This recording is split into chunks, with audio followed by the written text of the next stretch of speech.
Hola, soy José Miguel. Hoy hablaremos acerca del artículo 6 del Código Fiscal de la Federación. Esta norma en su primer párrafo nos dice que las contribuciones se causan, es decir, que las contribuciones nacen o tienen lugar, se vuelven obligatorias cuando se realizan las situaciones jurídicas o de hecho previstas en las leyes fiscales vigentes en el lapso de tiempo en que ocurran tales situaciones. En este párrafo se notan dos conceptos que hemos explicado previamente, que se utilizan en la teoría y que son el de hecho imponible y hecho generador. Hecho imponible sería la hipótesis, el supuesto, es decir, la conducta redactada de manera genérica y abstracta en las leyes fiscales. El hecho generador, por su parte, sería la conducta de un gobernado en lo particular o determinada situación jurídica o de hecho que encuadra y coincide perfectamente con aquella hipótesis.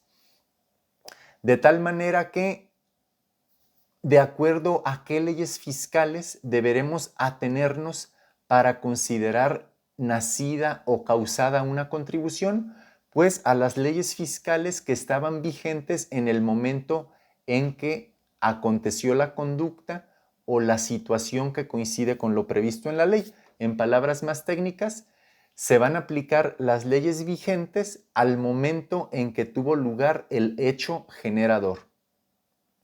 Si durante el 2018 yo obtuve ingresos, pero hasta el 2020 la autoridad me revisa, de acuerdo a este primer párrafo del artículo 6, la contribución nació, se causó y por tanto se determinará conforme a las leyes que existían en el 2018 y no hasta el 2020 que me están revisando. Por tanto, si en el 2018, un caso hipotético, la ley del impuesto sobre la renta estableciera una tasa del 30% y en el 2020 establece una tasa del 20%, pues me tendrán que aplicar la tasa vigente en el 2018.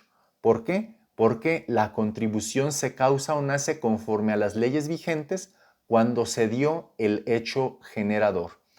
En sintonía con ello, el párrafo segundo del artículo sexto reitera que las contribuciones se determinarán conforme a las disposiciones vigentes al momento de su causación, pero les serán aplicables las normas de procedimiento que se expidan con posterioridad. Entonces, es importante para comprender esto distinguir entre normas de fondo o normas sustantivas y normas de procedimiento o normas adjetivas.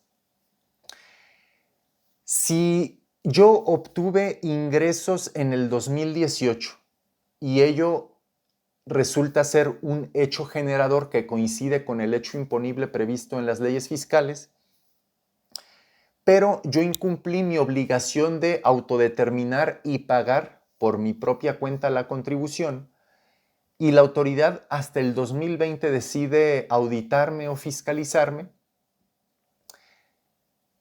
¿conforme a qué reglas del juego o qué reglas de procedimiento me va a revisar? ¿Las del 2018 cuando nació la contribución o las del 2020, que es cuando por primera vez viene a revisarme?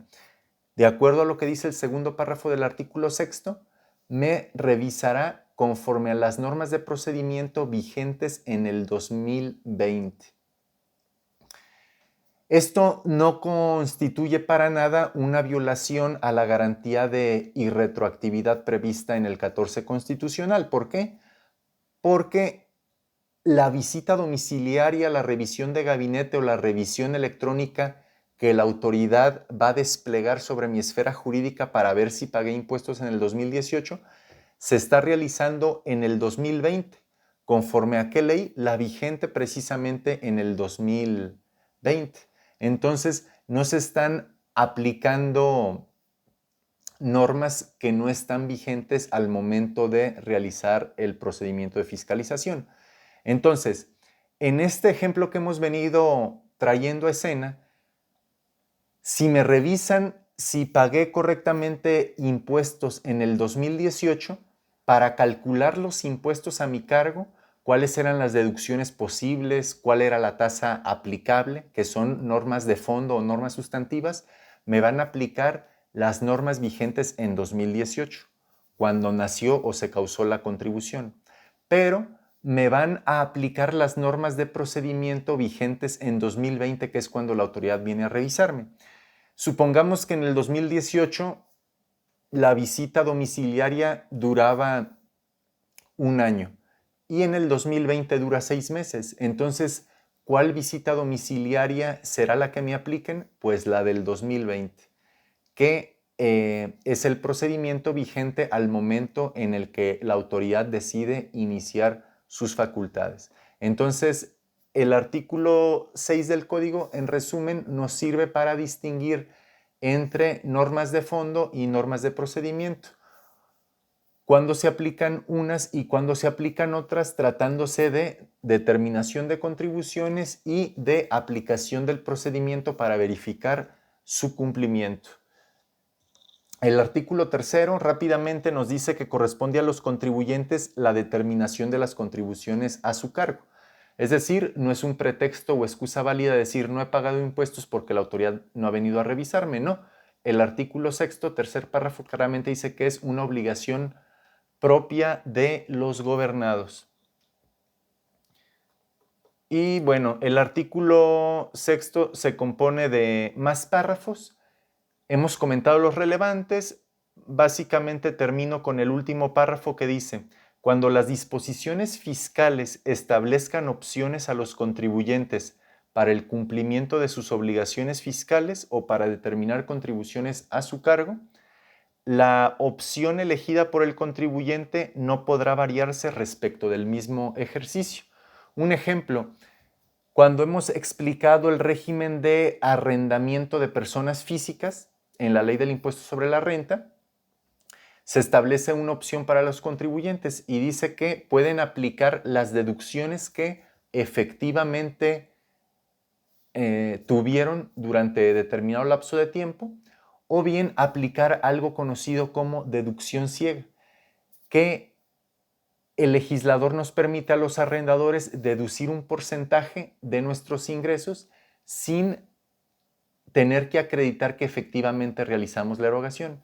Entonces, ya sea que optemos por la deducción ciega o por aplicar las erogaciones efectivamente realizadas, cualquiera de las opciones con la que nos casemos porque nos resulta más benévola no podrá variarse durante el mismo ejercicio fiscal de acuerdo a lo que prevé el artículo 6, último párrafo del Código Fiscal de la Federación.